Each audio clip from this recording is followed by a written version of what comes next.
Bonjour à toutes et à tous, bienvenue au Festival de Pâques d'Aix-en-Provence, où depuis le musée Granet, en cette salle réunissant des œuvres de Mondrian, de Pierre Talcoat et de Giacometti, de grands représentants de l'art moderne, j'ai le plaisir de vous présenter un concert qui mettra à l'honneur une certaine modernité en musique, avec 3 compositeurs d'Europe centrale ayant vécu au tournant du 19e et du 20e siècle, Erno von Dohnanyi, Béla Bartók et Richard Strauss, qui seront servis par une phalange spécialiste de ce répertoire, le Budapest Festival Orchestra, dirigé par son cofondateur Ivan Fischer. Ils interpréteront de grandes pages symphoniques de Strauss, Don Juan, Till l'Espiègle et la danse des 7 voiles extrait de Salomé, les rares minutes symphoniques opus 36 de Dohnanyi, compositeur plus post-romantique que moderne, mais ayant néanmoins soutenu et défendu des artistes au langage novateur, comme Bartók, qu'il a beaucoup programmé et dirigé à son poste de directeur musical de l'Orchestre philharmonique de Budapest.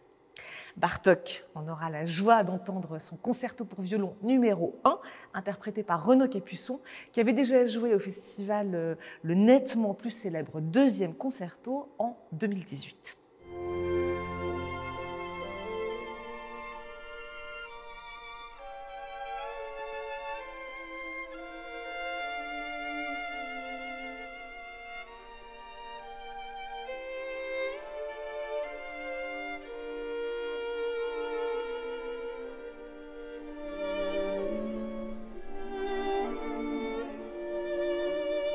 Le concerto pour violon numéro 1 a été redécouvert et créé par le chef Paul Zacher en 1958, soit 13 ans après la mort du compositeur et un demi-siècle après son écriture, parce qu'il fut abandonné par Bartók après une terrible déception amoureuse.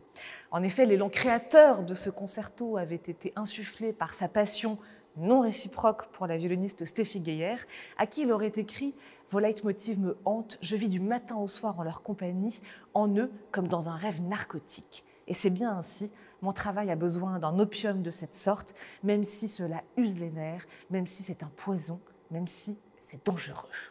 Le concerto, construit en 2 mouvements, s'ouvre par un andante sostenuto dans lyrisme enflammé, avant de laisser place à un allegro giocoso d'une vitalité et d'une virtuosité débordante. Bartók, blessé par l'indifférence de Steffi Geyer, aurait un temps souhaité ajouter un 3e mouvement, puis renoncer, car, ce sont ses mots, ça aurait été une musique laide.